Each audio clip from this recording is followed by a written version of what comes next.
साथियों नमस्कार। डॉक्टर अजीत सिंह की ऑनलाइन पाठशाला में आप सभी मित्रों का एक बार पुनः स्वागत है। मित्रों, पिछली वीडियो में हमने देखा ब्रह्मांड की उत्पत्ति से संबंधित विभिन्न सिद्धांतों पर हमने चर्चा करी। उसी क्रम में महाविस्फोट सिद्धांत, जिसे बिग बैंग थियरी के नाम से जाना जाता है, जिसे जॉर्ज लेमेंतेयर महोदय ने 1927 में दिया, और दूसरे सिद्धांत की बात अगर हम करें, जिसे साम्यावस्था सिद्धांत भी कहा जाता है, स्टडी स्टेट थियरी, जिसे थॉमस गोल्ड एवं हरमन बांडी ने दिया।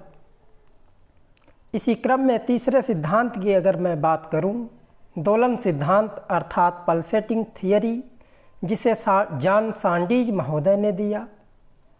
और चौथे क्रम में स्फीति सिद्धांत, जिसे एलन गुथ महोदय ने दिया। लेकिन इन सब सिद्धांतों में सबसे प्रमुख रूप से जो माना जाता है, जिसे बिग बैंग थियरी के नाम से जाना जाता है, अर्थात महाविस्फोट सिद्धांत के नाम से भी जाना जाता है, और जिसे जॉर्ज लेमेंतेयर महोदय ने दिया, जिससे ब्रह्मांड की उत्पत्ति से संबंधित तमाम रहस्यों के बारे में हमें बहुत सारी जानकारी मिलती है। और विश्व के प्रमुख खगोल शास्त्रियों के द्वारा आज यह सिद्धांत सर्वमान्य रूप धारण कर चुका है।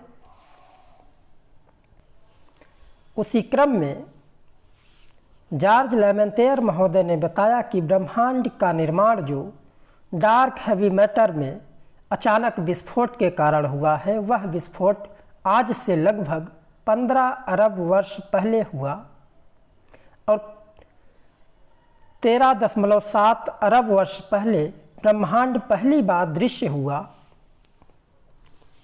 तथा जिसकी पुष्टि करने के लिए ब्रह्मांड की उत्पत्ति के रहस्यों को जानने के लिए European centre for research nuclear research अर्थात सर्न द्वारा स्विट्जरलैंड की राजधानी जिनेवा में एक महापरीक्षण अर्थात मेगा एक्सपेरिमेंट का आयोजन किया गया। उस एक्सपेरिमेंट के द्वारा यह देखा गया कि वास्तव में ब्रह्मांड की उत्पत्ति जो हुई है, वह डार्क हैवी मैटर में अचानक विस्फोट के द्वारा ही हुआ है। तो साथियों, आज की क्लास में हम प्रमुख रूप से यह जानेंगे कि हमारे ब्रह्मांड में प्रमुख रूप से कौन कौन सी आकाश गंगाएं अर्थात गैलेक्सी हैं। लाइमन अल्फा ब्लास, जिसे सबसे बड़ी आकाशगंगा के नाम से जाना जाता है। दूसरे नंबर पर एंड्रोमेडा, हमारी गैलेक्सी या हमारे सौरमंडल की सबसे नज़दीकी गैलेक्सी के रूप में माना जाता है।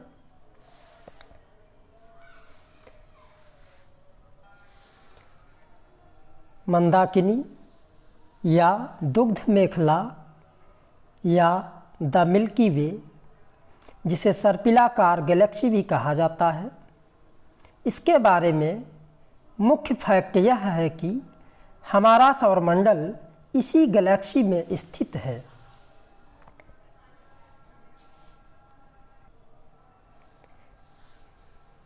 इसके बाद प्रॉक्सिमा सेंचुरी,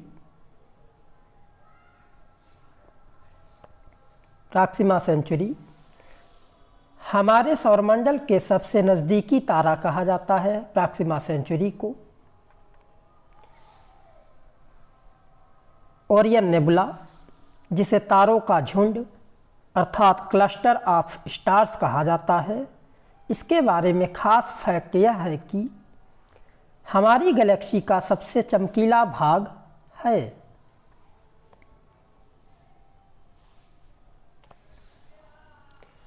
सीरियस या डॉग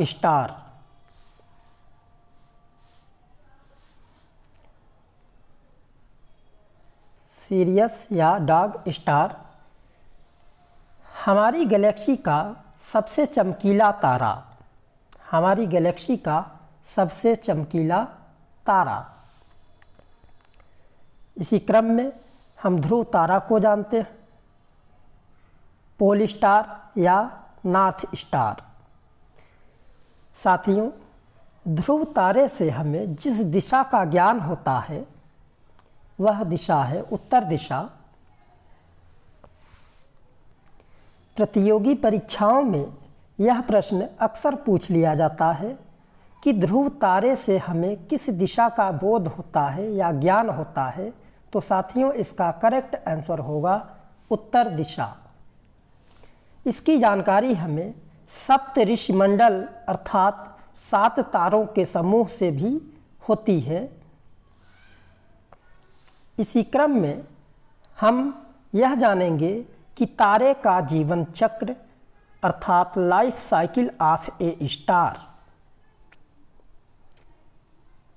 साथियों, जिस तरीके से एक मनुष्य का जीवन काल होता है अर्थात एक मनुष्य जन्म लेता है और जन्म के उपरांत शैशवावस्था, फिर बाल्यावस्था, फिर प्रौढ़ावस्था, फिर वृद्धावस्था अर्थात एक दिन वह मृत्यु को प्राप्त करता है, उसी तरीके से तारे का भी जन्म होता है और वह अपने जीवन के तमाम चरणों से गुजरता हुआ एक दिन मृत्यु को प्राप्त होता है।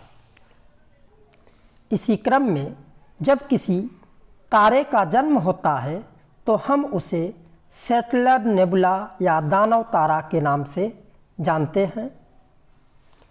और जब तारे का जन्म होता है उस समय उस तारे का तापमान सर्वाधिक होता है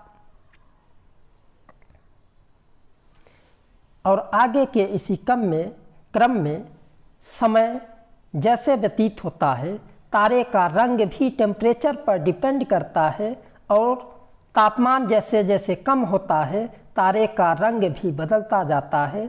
इसी क्रम में जब तापमान थोड़ा सा और कम होता है तो हम इसे ब्लू स्टार अर्थात नीला दानव तारा के नाम से जानते हैं।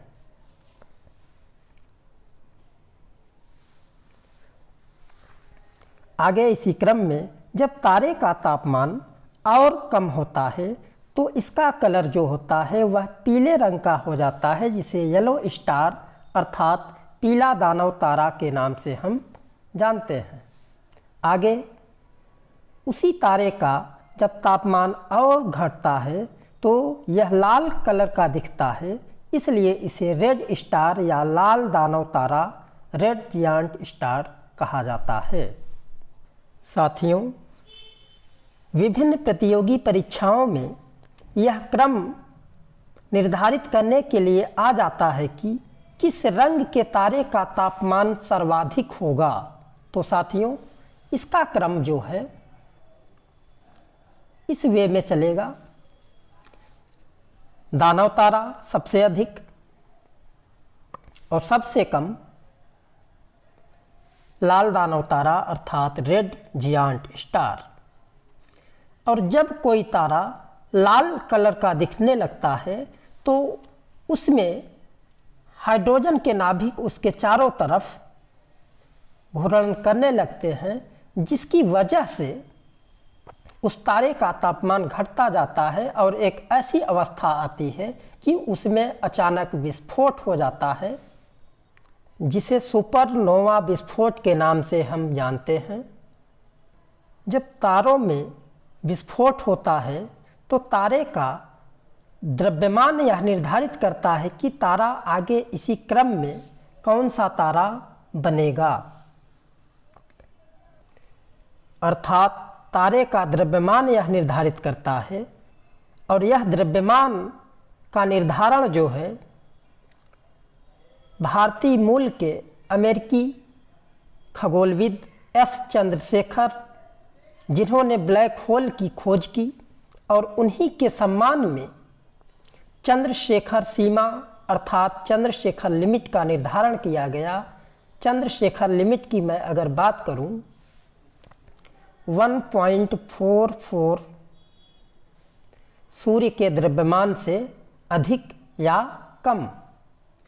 साथियों, जब सुपरनोवा विस्फोट होता है अर्थात किसी तारे में, लाल दानव तारे में जब विस्फोट होता है तो उसके द्रव्यमान से यह निर्धारित होता है कि वह तारा अंत में कौन सा तारा बनेगा। वे तारे जिनका द्रव्यमान सूर्य के द्रव्यमान का 1.44 से कम होगा वह सफ़ेद बौना तारा बनेगा। सफ़ेद बौना तारा। और वह तारा जो सूर्य के द्रव्यमान से 1.44 से अधिक होगा वह न्यूट्रॉन तारा कहलाएगा। और इसी क्रम में सफ़ेद बौना तारा आगे चल कर के काला वामन तारा अर्थात ब्लैक ड्वार्फ स्टार के रूप में जाना जाएगा। और इसी क्रम में आगे चलकर वह जीवाश्म तारे का रूप धारण कर लेगा जिसे फॉसिल स्टार कहा जाता है। और इधर न्यूट्रॉन तारा अंत में रोटेटिंग न्यूट्रॉन स्टार अर्थात घूर्णन करने लगता है। आगे चल कर के यह पल्सर तथा क्वासर में बदल जाता है और आगे यही पल्सर ब्लैक होल में बदल जाता है। इसी से ब्लैक होल का निर्माण होता है। इस तरीके से किसी तारे का जन्म होता है और वह अंत में जीवाश्म तारा या ब्लैक होल में बदल जाता है। यही जीवन चक्र है तारे का। साथियों, आज की क्लास में बस इतना ही। मैं आशा करता हूँ कि आज की क्लास आप सभी के लिए बहुत उपयोगी सिद्ध होगी और इसी तरीके से आगे भी आपको क्रम से वीडियो मिलती रहेगी। वीडियो को पूरा देखने के लिए आपका बहुत बहुत आभार। साथियों, अभी तक आपने अगर हमारे चैनल को सब्सक्राइब ना किया हो तो प्लीज़ सब्सक्राइब करें और बेल आइकन को दबाना ना भूलें, जिससे हमारे वीडियो का नोटिफिकेशन सबसे पहले आपके पास पहुंच सके। धन्यवाद।